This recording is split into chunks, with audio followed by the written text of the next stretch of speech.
Hey yo, hey yo, hey yo. Another wrestling PLE has just gone by. So you know what that means? We're here. It's me, the one AJ Anthony Jordan. Double V, the Viceroy, verisimilitude. Me too, Nico Laro. You get me 2 weeks in a row now. Right, okay, guys. So this is the way we're gonna play this game. Yes, we normally do what's next, and we normally do the ranking and the reviews. And yes, we've got Turning Point and we've got not money in the bank, Crown Jewel, and probably a few other shows that's missing. But bear with us. You're still getting news, so let's stick with it. But there's a topic that's been going on in our head, and it's one that I'm sure many people have been questioning. And if you read the title, you know where we're going. Are they still the ones, or is it deuces? Ooses? Is the bloodline still relevant? Like, we talk about Roman being the top draw and he's doing the whole Brock Lesnar thing, going away and coming back. But is it getting stale?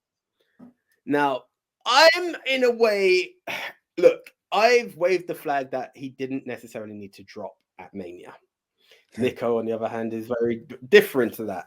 And as it's gone on, I feel like Money in the Bank was one thing, SummerSlam was another, but SummerSlam took a turn that no one was ready for.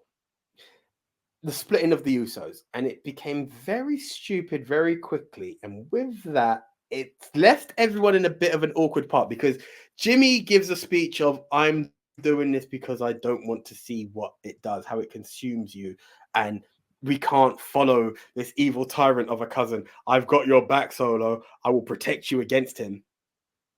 You then get rid of Jay. Jay has now walked away, and Jimmy's now back in the bloodline.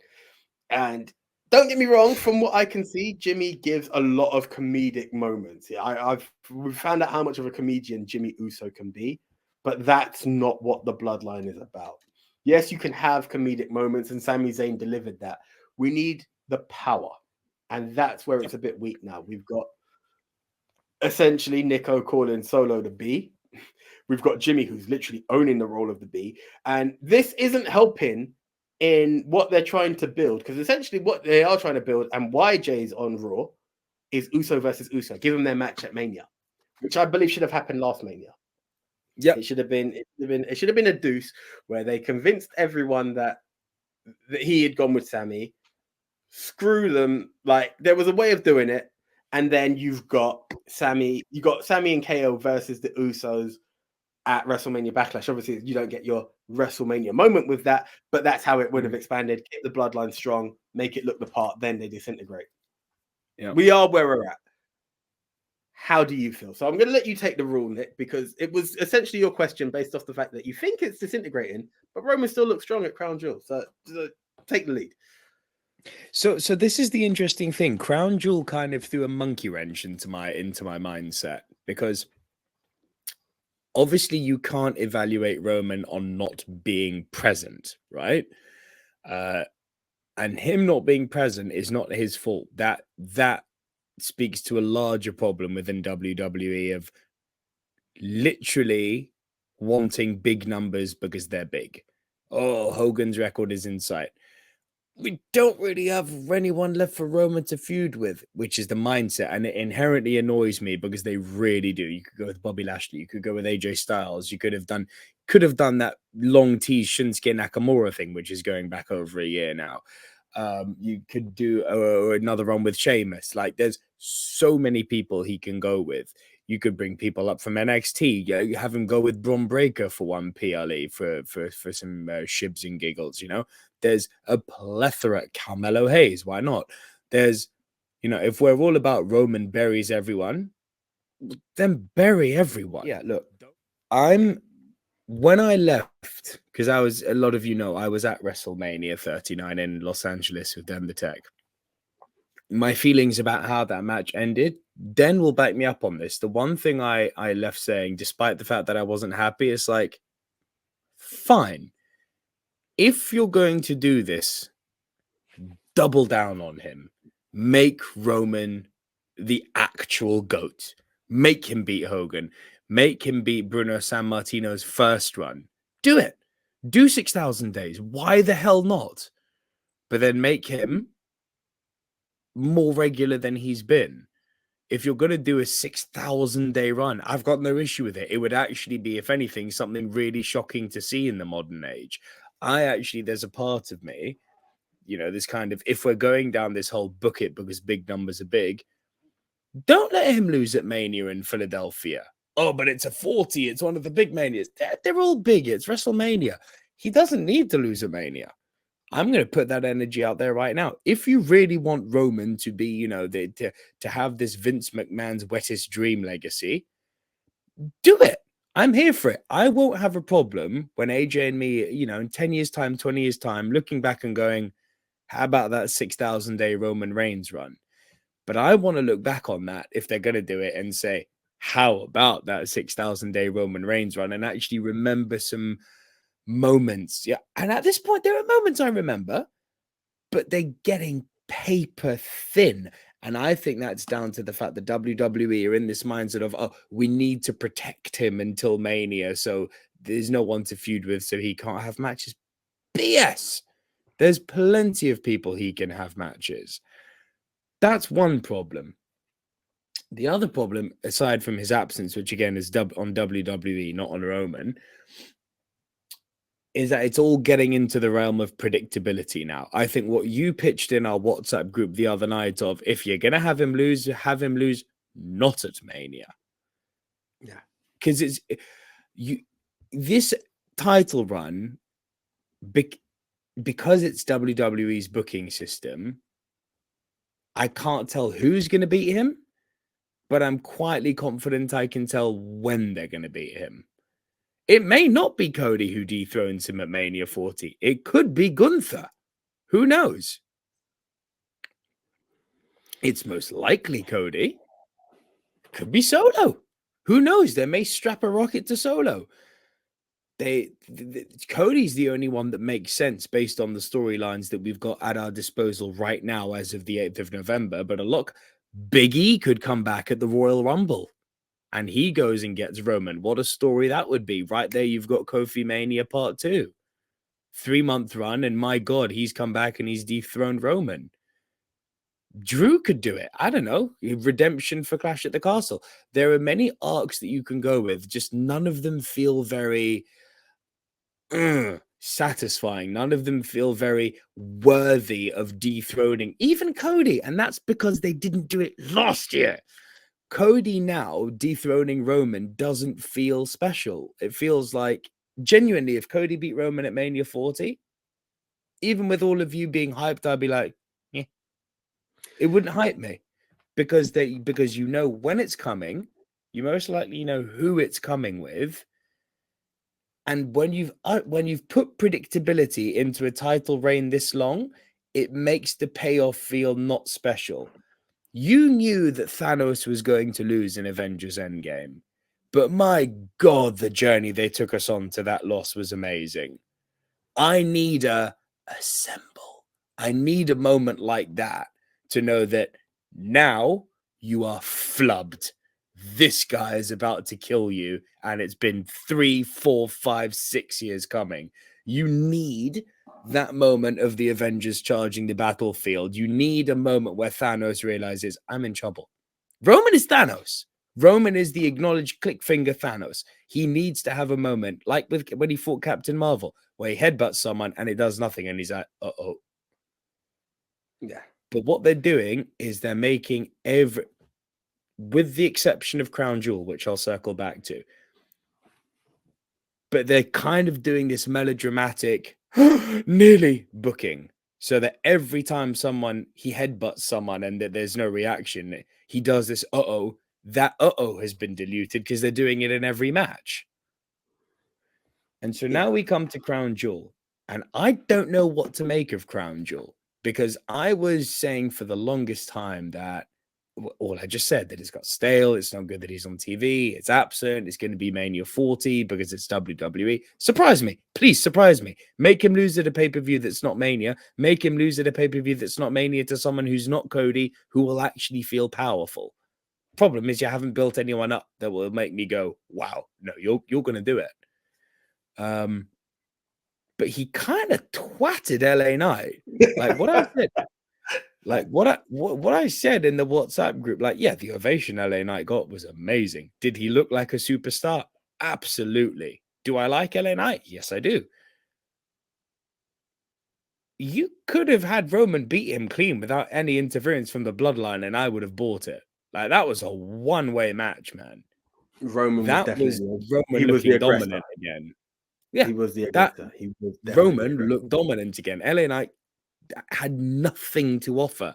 Not because LA Knight has nothing to offer. It was just the booking and the kayfabe they were telling, right?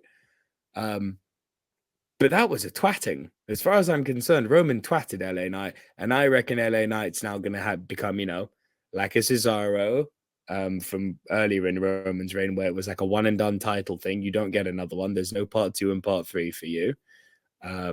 He's going to become the next Mr. Kennedy, as I've been saying for ages. I know Big Tone's calling Ryback. I don't see that. I see Mr. Kennedy. I see more Kennedy. I do see more Kennedy. I have to say that. Crown Jewel has put a monkey wrench in the operation because of how dominant Roman looked in that match. Because you got to remember, a lot of people say Roman's a dominant champion. You're being worked if you believe that. Roman is not a dominant champion. He's an insecure sociopath who constantly needs help to get him out of difficult situations, which he gets himself in and can't get out of cleanly. He's not a dominant champ. A dominant champ is, as you were pitching in the WhatsApp group the other day, as someone who stands over you and is like, what? Roman was dominant when he was stacking Edge and, at the time, Daniel Bryan. Pre-Bloodline. Pre-Bloodline Roman was a dominant Roman, and you thought, whoa, the guy who, God rest his soul, speared Bray Wyatt out of his boots. That, at the time, Bray Wyatt was a big deal. So Roman doing that was like, oh. The first time that Paul Heyman sat with Roman and went, believe that. That was a dominant Roman. Bloodline Roman, the point of him is to work you into thinking he's dominant because big numbers are big in this long title reign. He's not dominant. That's kind of the point of the character. So we need to get to a point now where he feels dominant again, and where you've got someone like a Scarlet Witch, or like a Miss Marvel, or like having an Assemble moment. That's not anywhere in sight. No one is on the level where if they beat Roman, I'd be like, oh, that was satisfying. Which is why I think they're going to revert to type, give it to Cody, because that's what, again, should have happened last year. Because what I'm describing now, the whole Assemble moment, Cody had that last year. At the height of finish the story, at the height of, irrespective of how he won the Rumble, which wasn't great, we all agree. But that first time on Raw, where his music hit and Roman actually had a look of, Roman had a look of fear. He played it very well, and then reverted back to type and went smug and was like, and said to Cody, "What do you want to talk about?" They cut a few weeks of really good promos on each other, and Cody was never as white hot as he was back then. To the degree where back then, that's why I'm so butthurt about last year. He fits into the mold of, if you like what I'm describing, that was last year. Avengers Assemble was Cody last year. He was Captain America last year. Now he's Shang-Chi. So my thing where I'll agree with you that it needed to happen then is because the bloodline has descended. And irrelevant of Sami Zayn wasn't what kept the bloodline together. He was comedic humor. Getting rid of Sami actually made them more dangerous, and that's what it should have been. Is that they should have been, the games are over. You can lose at Mania, even Backlash, go back and grab that title, because now the tribal chief is PO'd, because essentially the problem that you have is anyone who beats Roman now is beating a man who doesn't have all the odds stacked against them like they did. And the essence of not having Cody win then was for him to pick off the bloodline one after the other, not to become tag team champs with one of them. That's not what you're looking at. That is the element where it doesn't work out. While kicking into Roman, then we'll get into bloodline a bit longer and further. I have a feeling he may not lose at Mania, and I'll tell you why. I hope so. Because the way the game is being played and the way he's trying to be sold now, for him to be seen as a great, because he's done all the names, but there is one name Sammartino's one thing that it's I don't want to say irrelevant, but you have to be of a certain era to appreciate Sammartino. Hogan. Now, the thing is, I've looked at the numbers, and Hogan has had more title defenses in his run than Roman did. Way more. For Roman, substantially more. Literally, like you could times Roman's by 100 twice. Like I think it's 400 versus 36. It's ridiculous. Yeah. But Hogan is at 1,400 and something. Roman's at 100 and something. 1,100 and something. That's another 300 days. There's 365 days in a year. He'll do it. How does he? In order for him to do it, has to be another Mania. Mm-hmm. But it's WWE really playing the game. Do what you said. Don't go down the Mania route. Don't have him lose at Mania. This is the thing, because everyone's banking on that it's too predictable now. It's way too predictable. And I think that's the damaging part. It's either you keep the bloodline as it was, because Cody won't look like the same guy. Because if he done it where he took out Jimmy, he took out Jay, and he took out Solo, that's the guy who deserved it. Anyone who beats Roman now hasn't beaten the Mad King who built his family around him and has picked off absolutely everybody. Don't get me wrong, Roman can do it on his own, because when he smashed and stacked, that was on his own. He is capable of doing it. He's just done it at Crown Jewel. But now you're at this position of, we need to see a more dominant Roman for it to become that. Because he essentially, Crown Jewel just said, I'm going to remind you just who the F I am. And he did that. Granted, they kept the heel heat by having Jimmy put a leg on the rope and Solo trying to walk out just to do normal bloodline antics. He didn't need them. But that's that. That's the Roman element, and that's discussed. We're talking the bloodline. Jimmy, respectfully, we can only call it comedic humor. Previously, leading into Crown Jewel, you called Solo the B. A female mutt. The female mutt. Yeah, we're playing it cautious here to avoid being flagged here, peeps. Following what he done to who WWE are dubbing the GOAT, do you still maintain that Solo is that? Because they gave him one of the most dominant showings you can have over such a legend that is John Cena. Like, again, I'm not here to boast that I got the clean sweep, but I looked at it and I was like, listen. So Solo's been played in such a way, and I said it in the prediction, and I'll say it now.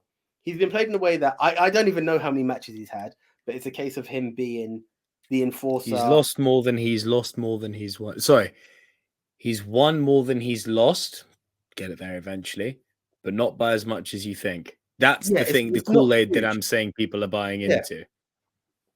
But here's the thing. As an enforcer, he's always been there to, like, he's present on TV to help the others win or get away with something or lead to the biggest beatdowns. So he did become irrelevant. And even that's what I felt. One, it was his first, since Clash, which is last September, to now, this is his first individual pay-per-view match.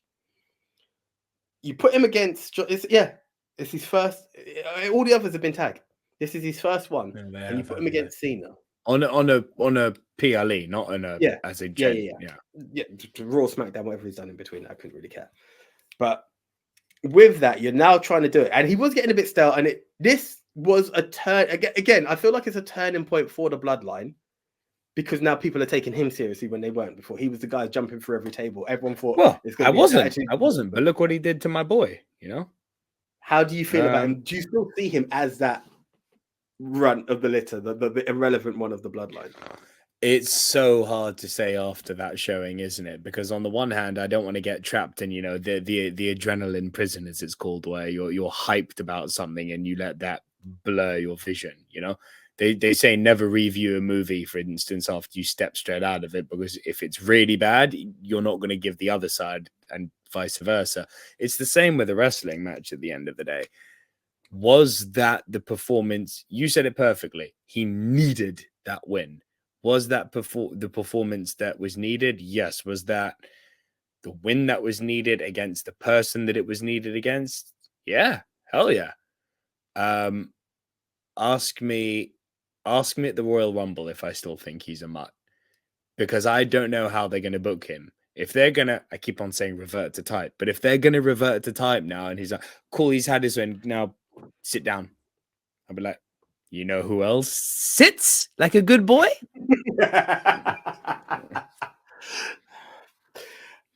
Let's see how they play him out.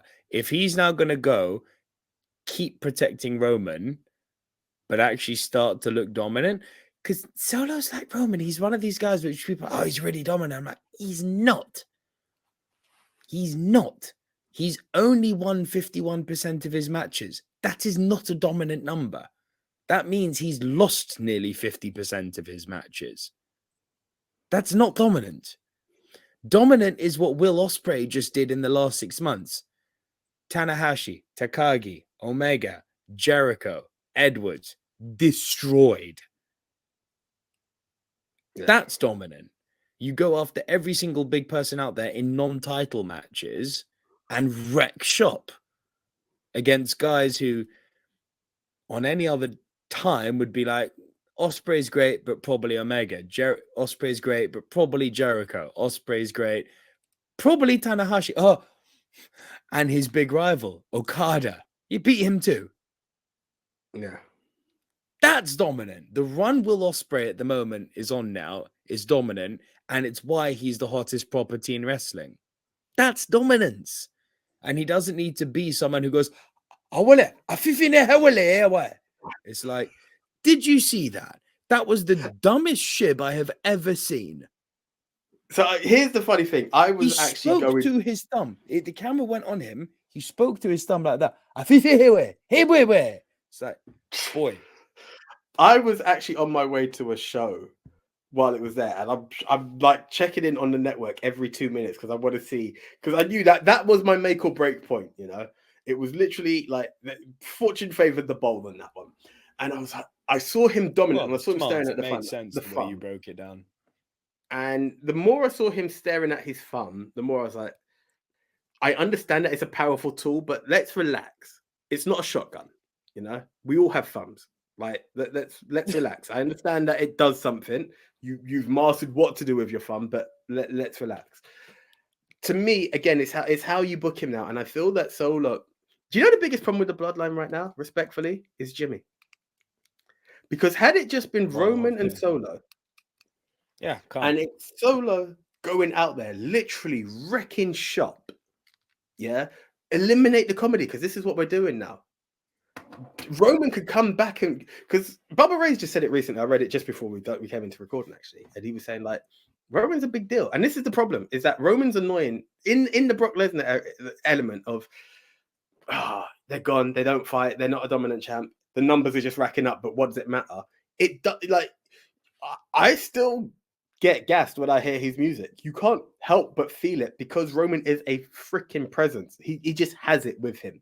You know, you may hate the Bloodline, you still kind of feel your finger going up. You're like, no, I hate them right now. Like, it kind of has this moment. It's not so much about hating the Bloodline. I mean, are we talking hate in a kayfabe sense or in a booking sense? Oh, because in a kayfabe sense, right. In a kayfabe sense, you're kind of meant to hate them, aren't you? They're the heels, right? Exactly. In a booking sense, they've been booked into an unenviable corner. You know, it just shows the power of what Roman is and of what you're saying in Bully Ray saying to be true, despite having not fighting odds or kayfabe odds, booking odds. The booker's literally not doing right by him. Despite having booking odds literally stacked against him, as you said, you still feel like, I'll put my finger up for Roman because I think he's a G. I think he's not my problem. The people booking him are my problem.